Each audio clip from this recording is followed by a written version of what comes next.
ಇನ್ನು ಎಷ್ಟು ವರ್ಷ ಬೇಕು ನಿಮಗೆ ನೀರು ಕೊಡ್ಲಿಕ್ಕೆ? 5 ವರ್ಷ ನೀವೇ ಇದ್ರಿ, 5 ವರ್ಷ ಬಿಜೆಪಿ ಇದ್ರು, ಮತ್ತೆ 2 ವರ್ಷ ಬಂದ್ರು ಬಿಜೆಪಿ. ಈಗ ನನಗಂತೂ ಮಾಡಕ್ಕೇನು ಬಿಡ್ಲಿಲ್ಲ ಅಲ್ಲಿ ನೀವು. ನಾನೊಂದು ಮಾತು ಹೇಳಿದೆ ಅವತ್ತು ಕೋಲಾರದಲ್ಲಿ, ಇವರೇನು ನೀರು ಕೊಡ್ತೀವಿ ಅಂದ್ರಲ್ಲ 14ರಲ್ಲಿ, ಆಗ ಸ್ವಲ್ಪ ಕೂದ್ಲಿತ್ತು ತಲೆಯಲ್ಲಿ, ಉದುರೋಗಿರ್ಲಿಲ್ಲ. ಸ್ವಲ್ಪ ಇತ್ತು, ಇನ್ನೂ ಸ್ವಲ್ಪ ಇದೆ, ಏನು ಫುಲ್ ಏನು ಉದುರೋಗಿಲ್ಲ. ಎತ್ತಿನ ಹೊಳೆ ಇದು ಸಿಎಂ ಸಿದ್ದರಾಮಯ್ಯ ಸರ್ಕಾರದ ಮಹತ್ವದ ಯೋಜನೆ.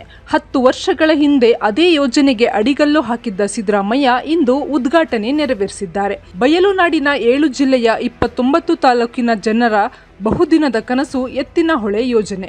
ಈ ಯೋಜನೆಯೇ ಮೊದಲ ಹಂತದ ಉದ್ಘಾಟನೆಯೊಂದಿಗೆ ನನಸಾಗಿದೆ.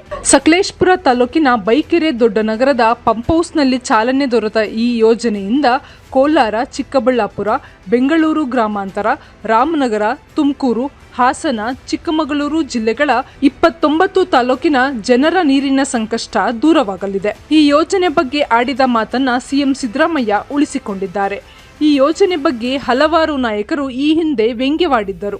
ಮಾಜಿ ಸಿಎಂ ಹಾಗೂ ಈಗಿನ ಕೇಂದ್ರ ಸಚಿವರಾದ HD ಕುಮಾರಸ್ವಾಮಿ ಹೇಳಿದ್ದ ಮಾತು ಇದೀಗ ಮತ್ತೆ ಮುನ್ನೆಲೆಗೆ ಬಂದಿದೆ. ಎತ್ತಿನಹೊಳೆ ಯೋಜನೆ ಚಾಲನೆ ಬಂದ ಕೂಡಲೇ ಎಲ್ಲೆಲ್ಲೂ ಒಂದೇ ಪ್ರಶ್ನೆ, ಕುಮಾರಸ್ವಾಮಿ ಯಾವಾಗ ತಮ್ಮ ತಲೆಯನ್ನ ಬೋಳಿಸಿಕೊಳ್ತಾರೆ ಎಂದು. ಯಾಕೆಂದ್ರೆ 2014ರಲ್ಲಿ ಇದೇ ಸಿದ್ದರಾಮಯ್ಯ ಎತ್ತಿನಹೊಳೆ ಯೋಜನೆಗೆ ಶಂಕುಸ್ಥಾಪನೆ ನೆರವೇರಿಸಿದ್ದಾಗ ಕುಮಾರಸ್ವಾಮಿ ವ್ಯಂಗ್ಯವಾಗಿ ಟೀಕೆ ಮಾಡಿದ್ರು. ಎತ್ತಿನಹೊಳೆ ಯೋಜನೆಯಲ್ಲಿ ಜನರಿಗೆ ನೀರು ಕೊಟ್ಟರೆ ನನ್ನ ತಲೆ ಬೋಳಿಸಿಕೊಳ್ತೇನೆ ಎಂದು ತೊಡೆ ತಟ್ಟಿದ್ರು. ಆದರೆ ಇಂದು ಎತ್ತಿನಹೊಳೆ ಯೋಜನೆಗೆ ಇದೇ ಸಿದ್ದರಾಮಯ್ಯ ಸಿಎಂ ಆಗಿ ಚಾಲನೆ ನೀಡಿದ್ದಾರೆ. ರಾಜ್ಯದ ಜನರಿಗೆ ಕೊಟ್ಟ ಮಾತನ್ನ ಉಳಿಸಿಕೊಂಡು ಮೆಚ್ಚುಗೆಗೆ ಪಾತ್ರರಾಗಿದ್ದಾರೆ. ಈ ಯೋಜನೆಗೆ ಚಾಲನೆ ದೊರೆಯುತ್ತಿದ್ದಂತೆ ಸಿದ್ದರಾಮಯ್ಯ ಬೆಂಬಲಿಗರಲ್ಲಿ ಒಂದೇ ಮಾತು, ನಮ್ಮ ಸಿದ್ದರಾಮಯ್ಯ ಆಡಿದ ಮಾತನ್ನ ಉಳಿಸಿಕೊಂಡಿದ್ದಾರೆ. ಈಗ ನೀವು ಆಡಿದ ಮಾತಿನಂತೆ ನಡೆದುಕೊಳ್ತೀರಾ ಕುಮಾರಸ್ವಾಮಿ?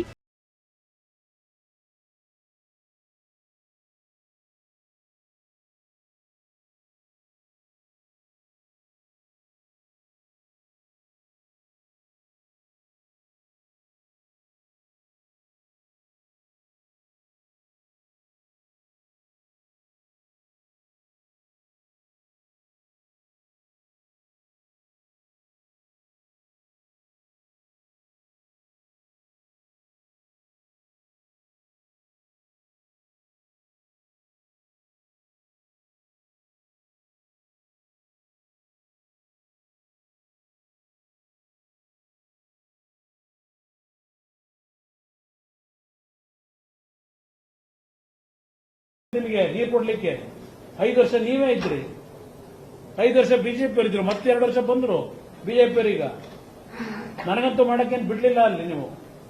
ನಾನೊಂದು ಮಾತು ಹೇಳಿದೆ ಅವತ್ತು ಕೋಲಾರದಲ್ಲಿ, ಇವರೇನು ನೀರು ಕೊಡ್ತೀವಿ ಅಂದ್ರಲ್ಲ 14ರಲ್ಲಿ, ಆಗ ಸ್ವಲ್ಪ ಕೂದ್ಲಿತ್ತು ತಲೆಯಲ್ಲಿ, ಉದುರೋಗಿರ್ಲಿಲ್ಲ.